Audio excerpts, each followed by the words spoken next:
السلام علیکم دوستوں، میں ہوں مجاہد رضا اور اس وقت میں تربوز کی فصل میں موجود ہوں۔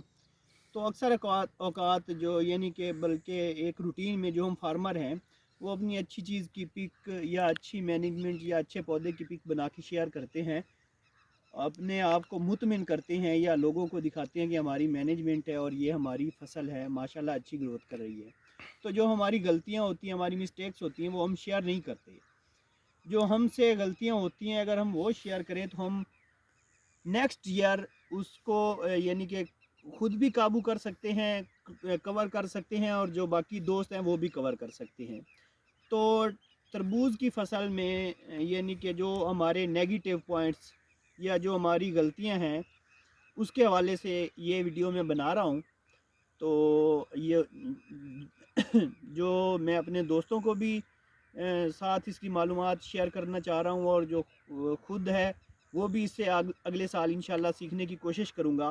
تو سب سے پہلے جو بنیادی ہماری غلطی ہوئی وہ ہمارا جو سائز ہے مڈ میں درمیان میں جو بیڈ کا سائز ہے وہ ہم نے چھوٹا رکھا۔ یہ 9 فٹ کا ہے اور جو اس کی ہیں بیلز دونوں اب جڑ چکی ہیں، تو اس کو کم از کم 10 فٹ کا ہونا چاہیے تھا، جو ہماری پہلی مسٹیک ہے۔ دوسرا جو ہمارا دوسرا بڑا ایشو یا دوسرا بڑا مسئلہ میرے ساتھ رہا وہ تھا سٹکس، لکڑی کی سوٹیاں جس کو ہم کہتے ہیں، شہتوت کی لکڑی ہم یوز کرتے ہیں، ان کا سائز 7 فٹ تھا، اور جو ہماری پلاسٹک شیٹ تھی اس کا تھا جو 8 فٹ سائز۔ تو وہ بھی ہمیں 1 فٹ کا مسئلہ بنا، کیونکہ جو ارلی سوئنگ تھی ہماری ٹنل میں 15 نومبر کی، تو موسم جو ہے وہ گرم ہوا اور یہ حد سے زیادہ گرمی کی وجہ سے اس کی گروتھ ہوئی اور وہ ہمارے ساتھ یہ ایشو رہا۔ اس کو ہم نے مینیج کرنا تھا موسم اور اپنا ڈیٹ آف سوئنگ سے۔ اگر ہم ارلی لگا رہے تھے تو ہم کو جو ہے ٹنل کا سائز وہ تھوڑا سا بڑھانا چاہیے تھا۔ اور تیسرا جو مین ایشو تھا وہ ہے ہمارا فاصلہ، یعنی کہ پودے سے پودے کا فاصلہ، تو وہ کم ہے ہمارا، یعنی کہ 1 فٹ سے کم از کم اس کو باہر ہونا چاہیے، 1.5 فٹ کے قریب ہونا چاہیے۔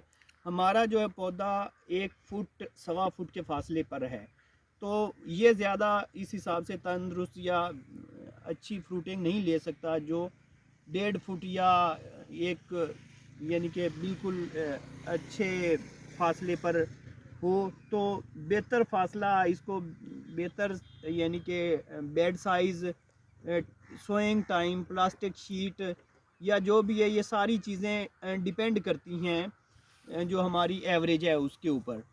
تو جتنی ہماری مسٹیک ہوں گی، جتنی ہماری غلطیاں ہوں گی، اس کا اثر ہماری ایوریج پہ پڑے گا۔ ہم خوراک زیادہ دیں گے، مس مینجمنٹ ہوگی۔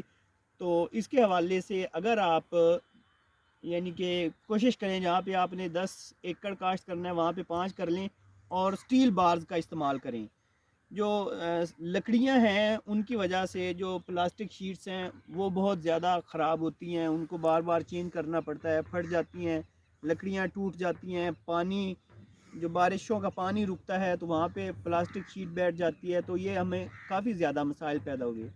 تو یہ آپ سب دوستوں کی معلومات میں اضافہ کرنے کے لیے جو میری غلطیاں تھیں، پہلی دفعہ کاشت کی تھی، پہلی دفعہ جو غلطیاں ہوئیں ان سے سیکھا، اور میں چاہتا ہوں کہ جو دوست پہلی دفعہ کاشت کر رہے ہیں وہ بھی اس چیز سے سیکھیں اور کوشش کریں کہ اپنی جو ہے نا sowing date, plastic sheet, tunnel size, وہ سارا سوئنگ ڈیٹ کے حوالے سے ہو۔